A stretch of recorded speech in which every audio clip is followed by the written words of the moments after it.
I'm Phyllis. I live in my van. Hello tribe, welcome to another video where the lighting quality is bad and the sound is bad and the video is good, the video quality is good except for my old visage. So in today's video I'm going to talk about what I like and don't like about living in a van. Sorry, I have notes.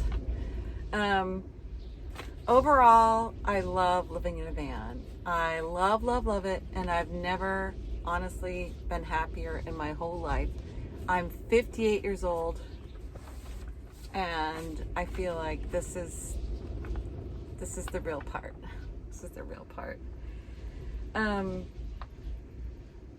What specifically do I love? It's freedom. Like, that's why I named my channel Phyllis Finds Freedom. It's freedom from my house, like I've mentioned before. I was blessed to have a house, but it was a burden. It's a lot of work, it's a lot of money, and it keeps you in one place. And clearly, since I wanted to live in a van, I don't want to just live in one place. And that's what a house is. It doesn't matter how much you like where you live, you're stuck there unless you go on vacation. Vacation is a discrete amount of time, and it's not a lot of time. So I didn't want that. I wanted to leave. I think wherever I was, I would want to leave, but I especially wanted to leave. It's also freedom from being around people you don't want to be around, and just being around tons of people. I mean, in the DFW area, there are 10 million people, and it was just too much for me.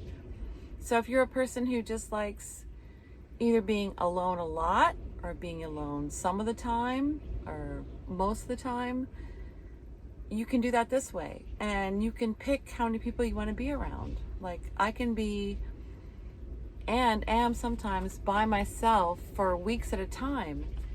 And then when I want to be around people, I'll go into a town, or I'll go to a restaurant, or even just, go to Walmart and walk around and just be around people, even if I don't interact with them. There's obviously lots of other ways that you can find other people. Go to events, like I went to Van Aid, and then there's RTR, or you could join the Texas Escapees. They have lots of events. So anyway, it's the freedom from having to be around people when I don't want to be around people. Also, as I just mentioned, the freedom from living in a big city. I'm a nature kind of person. I'm an outside person. I just don't want to see so much concrete and buildings and people. So that's what I found freedom from.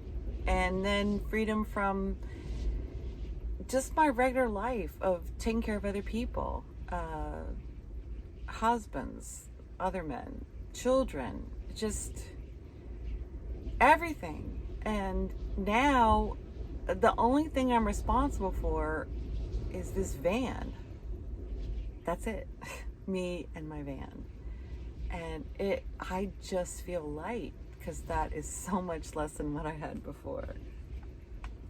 Another thing I love about living in a van is traveling. I get to see a lot of different places. And I know if you're thinking about becoming a nomad, or already are a nomad, then you're probably thinking about going to lots of different places. And that's one thing people ask me when I tell them I'm a nomad is, where have you been? And I think they're disappointed that I haven't been to a lot of places, but to me it's about the experiences. If I find a place I like, I might hang around the area for a while.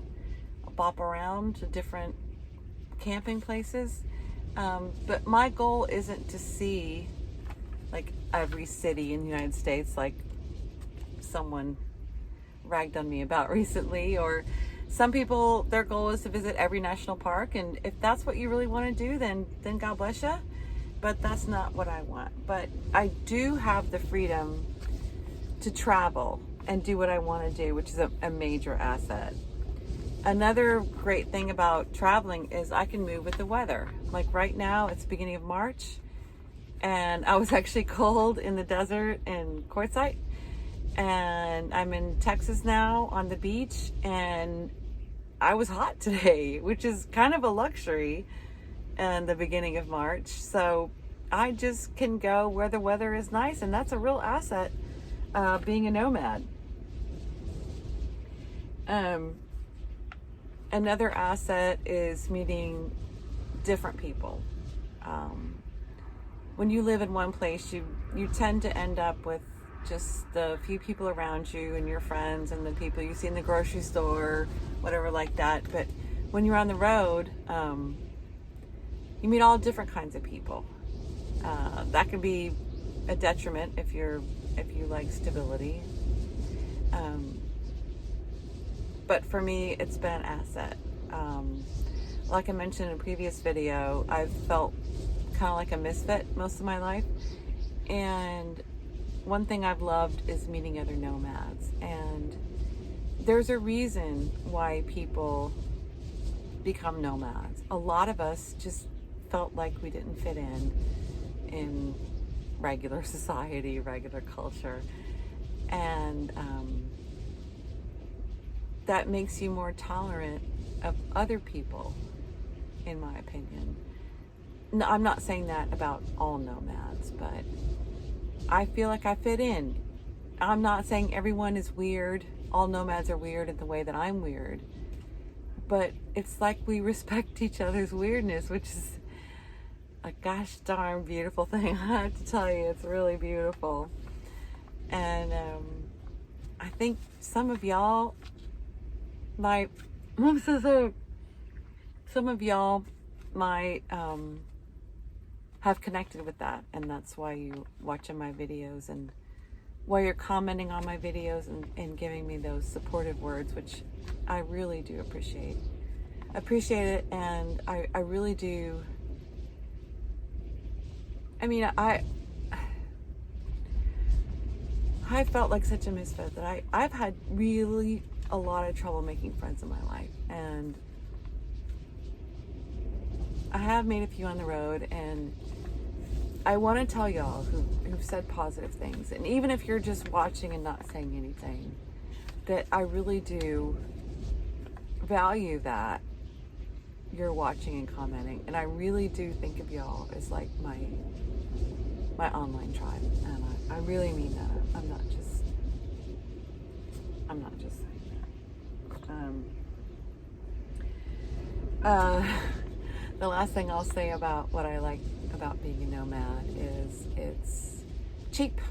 If you can live cheaply, I mean, like not go out to eat all the time and not stay at RV parks, it's a really cheap way to live. I live on a little bit less than $800 a month, which is a wonderful thing. Okay, now to what I don't love about being a nomad. Mail. Mail is hard. I use a forwarding service, and they throw away all my junk mail. They scan my first class mail, and I can view it through their portal online, which is an awesome thing. But it's not as convenient as having a mailbox that you can just access every day.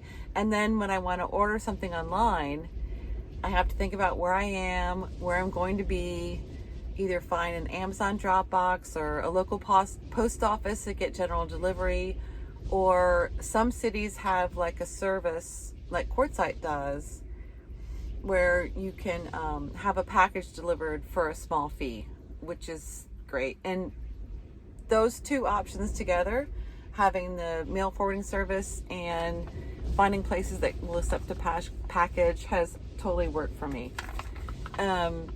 Another thing I don't love about being a nomad and living in a van is LEOs, law enforcement officers. They're pretty much the only people I've had trouble with on the road, and I'm not calling out anyone specifically. I think individually they're probably mostly really good people, but this system is designed not for us. I've had the knock on the door. I've been hassled. I've been threatened with jail if I don't move. And our society is not welcoming of living in a vehicle.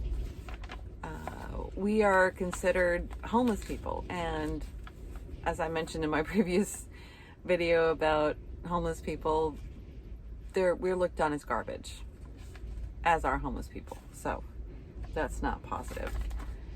The last thing, really the only thing I really don't love about living in a van is there's no Wi-Fi. I used to pay like $100 a month for super fast internet for me and my kid. And you don't have that in a van. I mean, you can get Starlink, and that's pretty expensive. And I have good cell service, but it's not the same. And I used to play Second Life. I don't know if any of y'all know about Second Life, but I have not been on it since I moved into my van. So I need to figure out a way to do that, because I used to love it. I used to actually make money on Second Life. So I know you're looking for more reasons why I don't love living in a van. I know you were probably thinking I was going to say pooping in a bucket or peeing in a bottle or living in a small space, and I don't have a problem with any of those things. So that's the list. Overall, would I change it? No. Do I love it? Yes. I love it to pieces. And I love every day of my life in this van. Look, I have not loved my life before. But that doesn't mean it's for you. And I'm going to make another video in the future about what you should think about if you've been thinking about living in a vehicle, any kind of vehicle, or in a tent, or on a motorcycle, or just with a backpack. But I really appreciate y'all watching. If you have any questions at all, please comment. And please tell me what other kind of videos you want to watch. And if you want, tell me like how horrible this shadow is behind my head. And how I should buy a better microphone. I know, but I love y'all so much. And thank you for watching.